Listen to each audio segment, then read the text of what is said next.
हमारे व्यस्त जीवन में ईश्वर की आवाज़। हमारी यात्रा में जीपीएस एक सबसे बड़ा वरदान साबित हुआ है। जीवन की यात्रा में लगातार हमें प्रकाश चाहिए, अच्छे और सच्चे प्रेरणा की हमारे जीवन में ज़रूरत है। अगर हमें लगातार सही और अच्छी दिशा नहीं मिलेगी तो हम भटकेंगे। 30वां सामान्य सप्ताह 28 अक्टूबर 2020 शुक्रवार, संत सिमोन और जूदस का पर्व। पहला पाठ इफिसियों के नाम संत पौलुस का पत्र, अध्याय 2 पद संख्याएं 19 से 22 तक, और संत लूकस का सुसमाचार अध्याय 6 पद संख्याएं 12 से 16 तक। हर स्तर पर हमें मार्गदर्शन की जरूरत है। धर्मशास्त्र हमारे लिए अच्छे मार्गदर्शक हैं, एक जीपीएस की तरह काम करते हैं। हमें अपना समय निकालकर धर्मशास्त्र को पढ़ने की जरूरत है, श्रद्धा और ध्यानपूर्वक मनन करने और ईश्वर की दिव्य वाणी से शक्ति ग्रहण करने, सामर्थ्य ग्रहण करने और पवित्र आत्मा के द्वारा दिशा निर्देश पाने की जरूरत है। जिस तरह से धर्मशास्त्र में ईश्वर की दिव्य वाणी जो हमारे पैरों के लिए दीपक है और हमें प्रज्ञा और ज्योति प्रदान करती है, वैसे ही संत परंपरा भी हमारे लिए मार्गदर्शन का कार्य करता है। हमारे पास कई संत हैं और उनका जीवन, उनका चरित्र हम सभी के लिए एक जीता जागता मिसाल है कि विभिन्न परिस्थितियों में किस तरह से उन्होंने अपने जीवन को झेला, पवित्र आत्मा के द्वारा संचालित रहे और विभिन्न परिस्थितियों में उन्होंने ईश्वरमय जीवन जिया, सत्य में स्थापित होकर जीवन जिया और आज हमारे लिए मार्गदर्शक बन गए। इसीलिए हम संत परंपरा का बड़ा सम्मान करते हैं और संतों की श्रद्धा करते हैं। आज हम ईसा के 2 शिष्य सिमियोन और जूदस का पर्व मनाते हैं। ईसा के ये शिष्य चमकते हुए सितारे हैं। ईसा के ये शिष्य वे हैं जिन्होंने पिता ईश्वर की वाणी को प्रभु ईसा के द्वारा सुना और ग्रहण किया। किसी ने पिता ईश्वर को नहीं देखा। पिता ईश्वर की शिक्षा को ईसा के द्वारा शिष्यों ने ग्रहण किया और अपनाया। पिता ईश्वर के द्वारा जो ईश्वर का मुक्ति कार्य शुरू हुआ, ईसा द्वारा संचालित मानव मुक्ति के कार्य को शिष्यों ने प्रत्यक्ष रूप से देखा, उसमें सहभागी हुए और जब पवित्र आत्मा उतरा तो वे मुक्ति के साक्षी बने।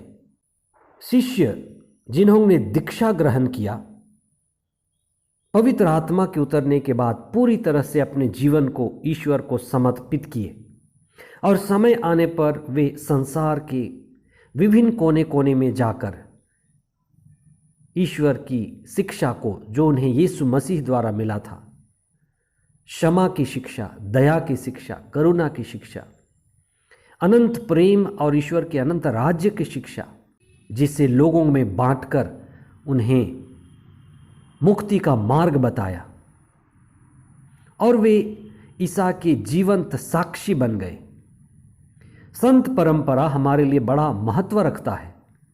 जब हम संतों के जीवन में ईश्वर के महान घटनाओं को देखते हैं और उस पर मनन चिंतन करते हैं तो हमारा विश्वास ऊंचा होता है, ईश्वर पर हमारा विश्वास मजबूत होता है, क्योंकि ये संत हमारी ही तरह थे जिनका जीवन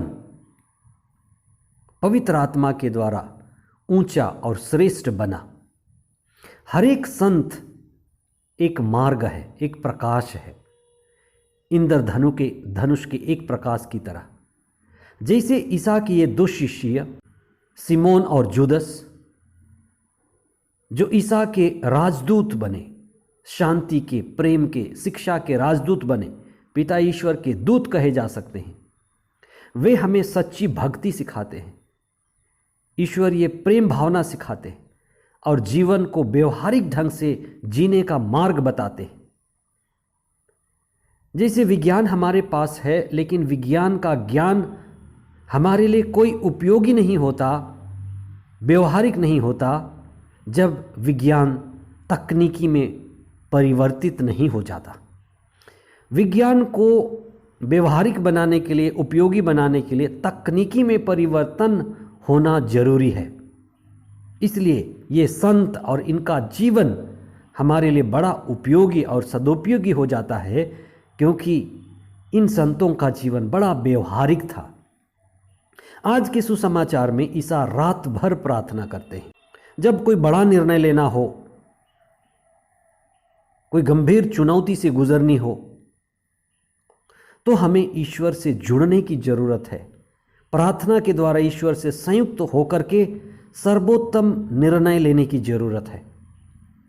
प्रार्थना में रहकर और आत्मा द्वारा संचालित होकर ही हम अपने सभी कामों की शुरुआत करें और उसको संचालित करें।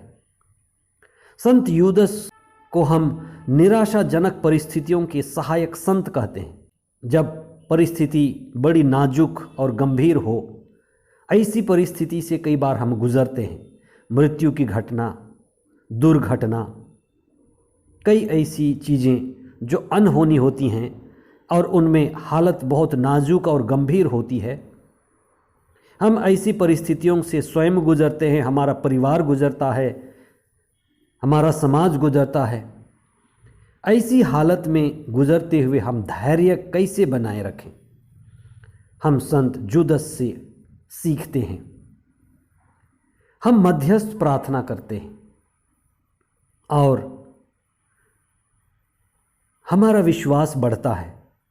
संत यूदस हमें सिखाते हैं कि जीवन के हर परिस्थिति में, बुरी सी बुरी परिस्थिति और हालत में, हम ईश्वर से जुड़े रहें, ईश्वर से संयुक्त रहें और ईश्वर पर दृढ़ विश्वास करें। अपने पर भी, अपनी प्रार्थना पर, अपनी आत्मा पर, आध्यात्म पर भरोसा करें और आशा बनाए रखें। आइए हम प्रार्थना करें। हे प्रभु, हम धन्यवाद देते हैं प्रभु यीशु के लिए और उनके शिष्यों के लिए, जो हमें जीने का मार्ग बताते हैं। हे प्रभु यीशु, तेरे दो शिष्य सिमोन और जुदस के लिए हम धन्यवाद देते हैं, जिन्होंने विभिन्न विकट परिस्थितियों में जी करके हमें धैर्य रखने और विश्वास में बने रहने का मार्ग बताया। हमारे विश्वास को बढ़ाइए और जो हमें संत परंपरा मिली है, जो हमें अच्छे धरोहर मिले हैं, जो हमारे विश्वास को बढ़ाते हैं और आपसे जुड़ना सिखाते हैं, हम उन पर मनन चिंतन करें और इन संतों के द्वारा हमें आशीष और कृपा प्रदान करें और उन विकट परिस्थितियों में हमें विशेष रूप से संभालें जब स्थिति नाजुक होती है और हम अपने बुरे दिनों से गुजरते हैं। हे प्रभु, अपनी पवित्र आत्मा के द्वारा हमारी अगुवाई कीजिए। आपके दिव्य वचन से हमें प्रकाशित होने और पवित्र आत्मा के द्वारा संचालित होने के लिए हमें पवित्र आत्मा दीजिए। ये प्रार्थना हम करते हैं हमारे प्रभु ख्रिस्त के द्वारा। आमीन।